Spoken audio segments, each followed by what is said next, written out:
La señora Volkov nació y creció en Venecia. Provenía de una familia estricta, honesta y trabajadora. No se casó joven, pero lo hizo por amor. En marzo de 1876, a bordo del viejo barco francés Auvergne, que navegaba de Marsella a Italia, se encontraba la pareja de recién casados entre los pasajeros. El clima era tranquilo y fresco. El espejo plateado del mar aparecía y desaparecía en las nieblas del horizonte primaveral. La pareja recién casada rara vez dejaba la cubierta. Todos los querían. Todos miraban su felicidad con sonrisas amistosas. Su felicidad se mostraba en la energía y perspicacia de su mirada, en una necesidad de movimiento, en la animación de su bienvenida a los que los rodeaban. La de ella se reflejaba en la alegría e interés con que se fijaba en cada detalle. La pareja recién casada eran los Volkov. Él le llevaba unos 10 años de diferencia. No era un hombre alto, tenía el rostro moreno y el cabello rizado. Sus manos eran secas y su voz melodiosa. Se sentía en ella la presencia de alguna otra sangre no latina. Su figura era encantadora y tenía cabello oscuro y ojos azules. Después de pasar por Nápoles, Palermo y Túnez, llegaron a la ciudad argelina de Constantina, donde el señor Volkov había conseguido un puesto bastante bueno. Y su vida en Constantina, durante los 14 años desde aquella feliz primavera, les proporcionó todo con lo que la gente normalmente se satisface: riqueza, felicidad familiar, hijas saludables y hermosas. Durante 14 años, los Volkov cambiaron mucho en apariencia. Él se volvió tan oscuro como un árabe. De su trabajo, de los viajes, del tabaco y del sol, se había vuelto gris y seco. Muchas personas lo confundían con un nativo de Argelia, y habría sido imposible reconocer en ella a la mujer que navegó alguna vez en el Auvergne. En ese tiempo había incluso en las botas que ponía fuera de su puerta por la noche el encanto de la juventud. Ahora había plata en su cabello. Su piel se había vuelto más transparente y más de un color dorado. Sus manos eran más delgadas y en su cuidado de ellas, de su ropa interior y de su vestimenta, ya mostraba un orden excesivo. Sus relaciones ciertamente también habían cambiado, aunque nadie podría decir que para peor. El tiempo de ambos estaba completamente ocupado en sus responsabilidades. Él seguía siendo el mismo hombre apasionado y a la vez sobrio de siempre. Ella dedicaba su tiempo a cuidarlo a él y a sus 2 hijas, encantadoras niñas, de las cuales la mayor estaba cerca de convertirse en una joven. Todos coincidían en que en toda Constantina no había mejor anfitriona, madre más dedicada ni compañera más encantadora que la señora Volkov. Su casa se alzaba en una parte tranquila y limpia de la ciudad. Desde las habitaciones delanteras del segundo piso, que siempre estaban medio oscuras con las persianas bajadas, se veía Constantina, conocida en todo el mundo por su pintoresquismo. Sobre empinadas rocas se levanta la antigua fortaleza árabe que se ha convertido en una ciudad francesa. Las ventanas de las salas de estar daban a un jardín donde, en perpetuo calor y sol, dormían los eucaliptos siempre verdes, los sicomoros y las palmas detrás de altos muros. El esposo frecuentemente estaba ausente por negocios y la señora llevaba la vida recluida a la que están condenadas las esposas de europeos en las colonias. Los domingos siempre iba a la iglesia. Entre semana rara vez salía y solo visitaba un pequeño y selecto círculo. Leía, hacía labores, hablaba o daba lecciones a los niños. A veces, tomando en su regazo a su hija menor, la de ojos negros, María, tocaba el piano con una mano y cantaba viejas canciones francesas para pasar el largo día, mientras el gran soplo de viento caliente entraba por las ventanas abiertas desde el jardín. Constantina, con todas sus persianas cerradas y abrazada por el sol sin piedad, parecía a esas horas una ciudad muerta. Solo los pájaros cantaban detrás del muro del jardín, y de las colinas detrás de la ciudad venía el lúgubre sonido de flautas, lleno de la melancolía de los países coloniales, y a veces el sordo retumbar de los cañones sacudía la tierra, y se podían ver los sombreros blancos de los soldados relucir. Los días en Constantina pasaban monótonamente, pero nadie notó que a la señora Volkov le importara eso. En su naturaleza pura y refinada no había rastro de sensibilidad anormal o nerviosismo excesivo. Su salud no podía llamarse robusta, pero no daba motivos de preocupación al señor Volkov. Solo un incidente una vez lo sorprendió. En Túnez, un malabarista árabe la hipnotizó tan rápida y completamente que fue solo con dificultad que se pudo reanimar. Pero esto sucedió en la época de su llegada desde Francia. Desde entonces no había experimentado una pérdida de voluntad tan repentina. El señor Volkov era feliz, despreocupado, convencido de que su alma estaba tranquila y abierta a él. Y así era, incluso en el último, el 14º año de su vida matrimonial. Pero entonces llegó a su vida Emilio Dubois. Emilio Dubois, el hijo de una buena amiga del señor Volkov, tenía solo 19 años. Emilio era el hijo de su primer esposo y había crecido en París, donde estudió Derecho, pero pasaba la mayor parte de su tiempo escribiendo poemas, comprensibles solo para él mismo. Pertenecía a la escuela de buscadores que ahora ha dejado de existir. La señora Bonnet, viuda de un ingeniero, también tenía una hija, Elise. En mayo de 1889, Elise estaba a punto de casarse cuando enfermó y murió unos días antes de su boda, y Emilio, quien nunca había estado en Constantina, vino al funeral. Es fácil entender cómo esa muerte conmocionó a la señora Volkov, la muerte de una joven que ya se estaba probando su vestido de novia. También se sabe con qué rapidez en tales circunstancias surge una intimidad entre personas que apenas se han encontrado antes. Además, para la señora Volkov, Emilio era de hecho solo un muchacho. Poco después del funeral, la señora Bonnet fue a pasar el verano con sus familiares en Francia. Emilio se quedó en Constantina, en una villa suburbana que pertenecía a su difunto padrastro, la villa Hashim, como la llamaban en la ciudad, y comenzó a venir casi todos los días a ver a los Volkov, sea lo que fuera, pretendiera lo que pretendiera ser. Aún era muy joven, muy sensible, y necesitaba personas a quienes pudiera aferrarse por un tiempo. Y no es extraño, decían algunos. La señora Volkov se ha vuelto irreconocible. Cuán animada se ha vuelto y cómo ha mejorado su apariencia. Sin embargo, estas insinuaciones eran infundadas. Al principio solo había esto, que su vida se había vuelto un poco más alegre, y sus hijas también se habían vuelto más juguetonas y coquetas, ya que Emilio, de vez en cuando olvidando su pena y el veneno con el que, según él pensaba, el fin de siglo lo había infectado, jugaba durante horas como si tuviera su edad. Es cierto que al fin y al cabo era un hombre, un parisino y no alguien común. Ya había participado en esa vida inaccesible a los mortales comunes que llevan los escritores parisinos. Leía a menudo en voz alta con una expresividad hipnótica, poemas desconocidos pero sonoros, y tal vez fue completamente debido a él que el caminar de la señora Volkov se hubiera vuelto más ligero y rápido, su vestido en casa imperceptiblemente más elegante, los tonos de su voz más tiernos y juguetones. Quizás también había en su alma una gota de placer puramente femenino al tener un hombre al que podía darle sus pequeños mandatos, con quien podía hablar, medio en serio y medio en broma, con esa libertad que su diferencia de edad tan naturalmente permitía, un hombre que estaba tan dedicado a toda su casa, en la cual, sin embargo, la primera persona, esto por supuesto muy pronto se hizo evidente, era para él sin embargo ella misma, pero cuán común es todo eso. Y lo principal era que a menudo lo que realmente sentía por él era solo lástima. Él sinceramente se consideraba un poeta innato. Deseaba parecerse a uno exteriormente. Su largo cabello estaba peinado hacia atrás con artística modestia. Su cabello era fino, castaño, y favorecía su rostro pálido al igual que sus ropas negras. Pero su palidez era excesivamente descolorida, con un tono amarillento. Sus ojos siempre brillaban, pero la mirada cansada en su rostro los hacía parecer febriles, y su pecho era tan plano y estrecho, tan delgadas sus piernas y manos, que uno se sentía un poco incómodo al verlo emocionarse mucho y correr en la calle o el jardín, con su cuerpo ligeramente inclinado hacia adelante, como si se deslizara, para ocultar su defecto que tenía una pierna más corta que la otra. En compañía solía ser desagradable, altivo, intentando aparentar ser misterioso, negligente, a veces elegantemente impetuoso, otras veces desdeñosamente distraído, en todo independiente. Pero demasiadas veces no podía sostenerlo hasta el final.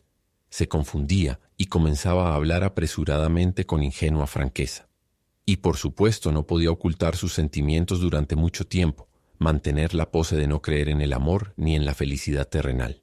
Ya había comenzado a aburrir a su anfitriona con sus visitas. Cada día traía de su villa ramos de las flores más raras y se sentaba desde la mañana hasta la noche leyendo poemas cada vez más ininteligibles. Los niños a menudo lo oían suplicándole a alguien que murieran juntos, mientras pasaba sus noches en el barrio nativo, en tugurios donde árabes, envueltos en sucios trajes blancos, observaban con avidez los bailes y bebían licores ardientes. En pocas palabras, no tomó más de 6 semanas para que su pasión se transformara en Dios sabe qué. Sus nervios colapsaron completamente. En una ocasión se sentó casi todo el día en silencio.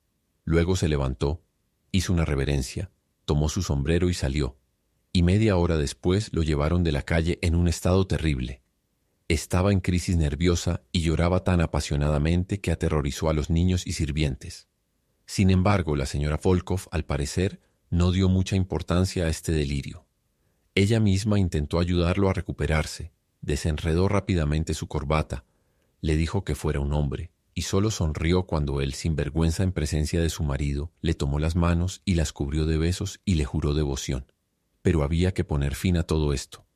Cuando, unos días después de este incidente, Emilio, a quien los niños habían echado mucho de menos, llegó calmado, pero pareciendo alguien que ha pasado por una enfermedad seria, la señora Volkov le dijo suavemente todo lo que siempre se dice en tales ocasiones. «Amigo mío, eres como un hijo para mí», le dijo, por primera vez pronunciando la palabra hijo y, de hecho, sintiendo casi un afecto maternal. «No me pongas en una posición ridícula y dolorosa». «Pero te juro que estás equivocada», exclamó con sinceridad apasionada. «Solo te tengo devoción, solo quiero verte, es todo». Y de repente cayó de rodillas. Estaban en el jardín, en una tranquila, calurosa y oscura noche. La abrazó impetuosamente, casi desmayándose de pasión. Y al mirar su cabello, su fino cuello blanco, pensó con dolor y éxtasis. Ah, sí, podría haber tenido un hijo así, casi de su edad. Sin embargo, desde ese momento hasta que se fue a Francia se comportó razonablemente. Esto esencialmente era una mala señal, pues podría significar que su pasión se había vuelto más profunda. Pero exteriormente todo había cambiado para mejor. Solo una vez se derrumbó. Fue un domingo después de cenar, en el que varias personas extrañas estaban presentes, y él, sin preocuparse de si lo notaban, le dijo: «Te ruego que me concedas un minuto». Ella se levantó y lo siguió al salón vacío, medio oscuro. Fue hacia la ventana por donde entraba la luz del atardecer en anchos rayos, y, mirándola directamente a la cara, dijo: «Hoy es el día en el que murió mi padre. Te amo». Ella se dio la vuelta y estaba a punto de dejarlo. Asustado, llamó apresuradamente tras ella. «Perdóname, es la primera y última vez». De hecho, no escuchó más confesiones de él. Me fascinó su agitación. Anotó esa noche en su diario con su elegante y pomposo estilo. Juré nunca más perturbar su tranquilidad. ¿No soy lo suficientemente bendecido sin eso? Continuó viniendo a la ciudad. Solo dormía en la villa Hashim y se comportó de manera errática, pero siempre más o menos adecuadamente. A veces era, como antes, de una forma poco natural, juguetón e ingenuo, corriendo con los niños en el jardín. Pero más a menudo se sentaba con ella y disfrutaba de su presencia, leía periódicos y novelas para ella, y era feliz de que ella lo escuchara. Los niños no estorbaban, escribió de esos días. Sus voces, risas, idas y venidas, su misma existencia actuaban como los conductores más sutiles para nuestros sentimientos. Gracias a ellos, el encanto de esos sentimientos se intensificaba.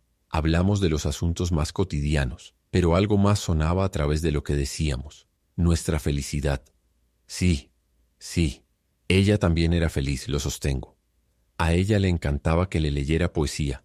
Por las noches desde el balcón mirábamos hacia abajo a Constantina, tendido a nuestros pies bajo la luz azulada de la luna. Finalmente, en agosto, la señora Volkov insistió en que se marchara, regresara a su trabajo. Y durante su viaje escribió: me voy, envenenado por la dulzura amarga de la despedida. Me dio un recuerdo, una cinta de terciopelo que usaba alrededor de su cuello cuando era niña. En el último momento me bendijo y vi lágrimas brillar en sus ojos cuando ella dijo: adiós, mi querido hijo. ¿Tenía razón al pensar que la señora Volkov también fue feliz en agosto? Nadie lo sabe, pero que su partida fue dolorosa para ella, no hay duda de eso. Esa palabra hijo, que a menudo la había perturbado antes, ahora tenía un sonido para ella que no podía soportar escuchar. Antes, cuando los amigos la encontraban de camino a la iglesia y le decían en tono de broma: ¿por qué tienes que rezar, señora Volkov? No tienes ni problemas ni pecados. Ella más de una vez respondía con una sonrisa triste: le reclamo a Dios que no me ha dado un hijo. Ahora el pensamiento de un hijo nunca la abandonaba, el pensamiento de la felicidad que él le daría constantemente simplemente por su mera existencia en el mundo. Y una vez, poco después de la partida de Emilio, le dijo a su esposo: ahora lo entiendo todo.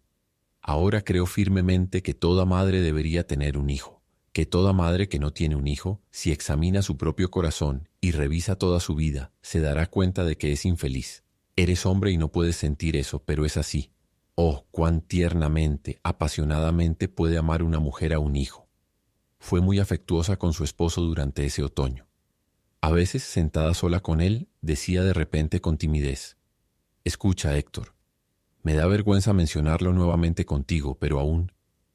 ¿Piensas en marzo del 76? Ah, si hubiéramos tenido un hijo».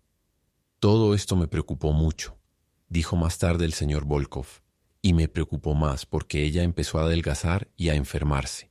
Se volvió débil, se volvió cada vez más silenciosa y suave. Salía a ver a nuestros amigos cada vez con menos frecuencia. Evitaba ir a la ciudad a menos que fuera necesario.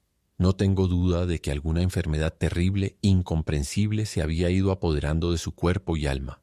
La institutriz añadió que durante ese otoño la señora Volkov siempre se ponía un grueso velo blanco al salir, algo que nunca había hecho antes.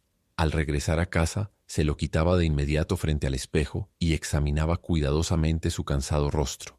No es necesario explicar lo que había estado ocurriendo en su alma durante ese periodo. ¿Pero deseaba ver a Emilio? Le escribía y ella le respondía. Él presentó ante el tribunal 2 telegramas que alegó ella le envió en respuesta a cartas suyas. Uno estaba fechado el 10 de noviembre. «Me estás volviendo loca. Mantén la calma. Envíame un mensaje inmediatamente». El otro del 23 de diciembre. No vengas, te lo suplico. Piensa en mí. Ámame como a una madre». Pero por supuesto no se podía probar de que los telegramas en verdad los hubiera enviado ella. Solo esto es seguro, que desde septiembre hasta enero la vida que la señora Volkov vivió fue miserable, agitada, mórbida. El final del otoño de ese año en Constantina fue frío y lluvioso. Luego, como suele suceder en Argelia, la primavera llegó de repente, deliciosa y vibrante. Una nueva vivacidad comenzó a regresar a la señora Volkov, esa embriaguez feliz y sutil que sienten quienes han dejado atrás su juventud al contemplar el renacer de la primavera. Comenzó a salir de nuevo, paseando con frecuencia con los niños y llevándolos al jardín desierto de la villa Hashim. Planeaba un viaje a Argel con ellos y organizaba varias otras actividades. Así transcurrieron los días hasta el 17 de enero de 1893. Aquella mañana la señora Volkov despertó con una sensación de suave felicidad que parecía haberla acompañado toda la noche. Su esposo estaba ausente por negocios, y en su ausencia dormía sola en la amplia habitación, oscurecida por persianas y cortinas. Aún así, una tonalidad azulada y pálida se filtraba, indicando que aún era temprano. De hecho, el pequeño reloj en la mesita de noche marcaba las 6. Disfrutó con deleite la frescura matutina que provenía del jardín y, envolviéndose en la ligera manta, se volvió hacia la pared. «¿Por qué estoy tan feliz?», pensó mientras se sumía de nuevo en un sueño ligero. En esos vagos y hermosos sueños vio escenas de Italia y Sicilia, recuerdos de aquella lejana primavera en la que viajaba en una cabina con ventanas que se abrían hacia la cubierta y el mar frío y plateado. Las cortinas de la puerta, desgastadas y descoloridas por el tiempo, tenían un tono de plata oxidada y el umbral de latón brillaba por los constantes pulidos. Luego vio bahías infinitas, lagunas y costas bajas, y una ciudad árabe completamente blanca con techos planos, detrás de la cual se alzaban colinas azules y montañas brumosas. Era Túnez, donde solo había estado una vez, durante aquella primavera en la que pasó por Nápoles y Palermo. Pero de repente, como si una ola fría la hubiera golpeado, se sobresaltó y abrió los ojos. Eran más de las 8. Escuchó las voces de los niños y la institutriz. Se levantó, se puso un abrigo y, saliendo al balcón, bajó al jardín y se sentó en la mecedora. Estaba junto a una mesa redonda sobre la arena, bajo un árbol de mimosa en flor que formaba una glorieta dorada y perfumada al sol. La criada le llevó su café. De nuevo sus pensamientos la llevaron a Túnez, recordando el extraño suceso que había vivido allí, el dulce terror y el feliz silencio del momento antes de la muerte que experimentó en esa ciudad azul pálido, al atardecer rosado, medio reclinada en una mecedora en el techo del hotel. Recordaba al hipnotizador y malabarista árabe que, agachado frente a ella, la adormecía con sus melodías monótonas y casi inaudibles y los lentos movimientos de sus manos delgadas. De pronto, mientras pensaba y miraba mecánicamente la chispa plateada que brillaba al sol en la cuchara del vaso de agua, perdió el conocimiento. Cuando abrió los ojos de nuevo sobresaltada, Emilio estaba de pie frente a ella. Todo lo que siguió a ese encuentro inesperado se conoce por las palabras del propio Emilio, de su relato, de sus respuestas en el interrogatorio. Sí, llegué a Constantina de repente, dijo. Vine porque sentí que ni los poderes del cielo podrían detenerme. En la mañana del 17 de enero, directamente desde la estación del tren, sin previo aviso, llegué a la casa del señor Volkov y corrí al jardín. Estaba abrumado por lo que vi, pero no había dado un paso cuando ella despertó. Parecía asombrada tanto por la inesperada aparición mía como por lo que le había estado sucediendo, pero no lanzó ningún grito. Me miró como una persona que acaba de despertar de un sueño profundo y luego se levantó, arreglándose el cabello. «Es justo lo que anticipé», dijo sin expresión. «No me obedeciste». Y con un movimiento característico se envolvió el abrigo alrededor del pecho y tomando mi cabeza entre sus dos manos me besó 2 veces en la frente. Estaba desconcertado con éxtasis apasionado, pero ella me apartó suavemente de ella y dijo: «Ven, no estoy vestida apropiadamente, volveré enseguida. Ve con los niños». «Pero por el amor de Dios, ¿qué te pasó justo ahora?», pregunté siguiéndola hasta el balcón. «Oh, no fue nada, un ligero desmayo. Había estado mirando la cuchara brillante», respondió recuperándose el control de sí misma. «No pude encontrar a los niños en ninguna parte. La casa estaba vacía y tranquila. Me senté en el comedor y la escuché comenzar a cantar de repente en una habitación distante con una voz fuerte y melodiosa. Pero no entendí entonces el horror completo de ese canto, porque estaba temblando de nerviosismo. No había dormido en toda la noche. Había contado los minutos mientras el tren me apresuraba a Constantina. Salté en el primer carruaje que encontré, salí corriendo de la estación. No esperaba al llegar a la ciudad. Sabía, también tenía un presentimiento de que mi llegada nos sería fatal. Pero aún así lo que vi en el jardín, ese encuentro místico y ese cambio repentino en su actitud hacia mí, no lo podía esperar. En 10 minutos bajó con el cabello arreglado, en un vestido gris claro con un toque de azul. «Ah», dijo mientras besaba su mano. «Olvidé que hoy es domingo. Los niños están en la iglesia y me quedé dormida. Después de la iglesia los niños irán al bosque de pinos. ¿Has estado allí alguna vez?». Y, sin esperar mi respuesta, tocó el timbre y ordenó que me trajeran café. Comenzó a mirarme fijamente y, sin escuchar mis respuestas, a preguntarme cómo vivía y qué estaba haciendo. Empezó a hablar de sí misma, de cómo, después de 2 o 3 meses muy malos, en los que se había vuelto terriblemente vieja. Esas palabras las pronunció con una sonrisa imperceptible. Ahora se sentía tan bien, tan joven como nunca. Respondí, escuché, pero muchas cosas no las entendí. Ambos dijimos cosas sin sentido. Mis manos se enfriaron al pensar en otra hora terrible e inevitable. No niego que me sentí como si me hubiese caído un rayo cuando dijo: «Me he vuelto vieja». De repente noté que tenía razón. En la delgadez de sus manos y su rostro descolorido, aunque juvenil, en la sequedad de algunos contornos de su figura, noté los primeros signos de eso que, dolorosamente y de alguna manera torpemente, pero aún más dolorosamente, hace que el corazón se contraiga al ver a una mujer envejeciendo. Oh sí, qué rápido y marcadamente había cambiado, pensé. Pero aún así era hermosa. Me embriagué mirándola. Me había acostumbrado a soñar con ella sin cesar. Nunca había olvidado ni por un instante cuando en la tarde del 11 de julio había abrazado sus rodillas por primera vez. Sus manos también temblaron ligeramente mientras arreglaba su cabello, hablaba, sonreía y me miraba. Y de repente comprenderás todo el poder catastrófico de esa mujer. De repente esa sonrisa se distorsionó de alguna forma y dijo con dificultad pero aún con firmeza: «Debes ir a casa. Debes descansar después de tu viaje. No te ves como tú mismo. Tus ojos están sufriendo terriblemente. Tus labios tan ardientes que ya no puedo soportarlo. ¿Te gustaría que fuera contigo, que te acompañara?».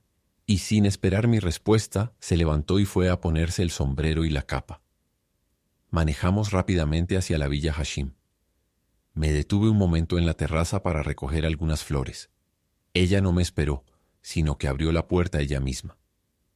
No tenía sirvientes. Solo había un vigilante, pero no nos vio. Cuando entré al vestíbulo, caliente y oscuro con las persianas cerradas, y le di las flores, las besó. Luego, poniendo un brazo alrededor mío, me besó.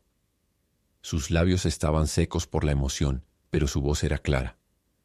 «Pero escucha, ¿cómo vamos a...?» «¿Tienes algo?», preguntó. Al principio no la entendí.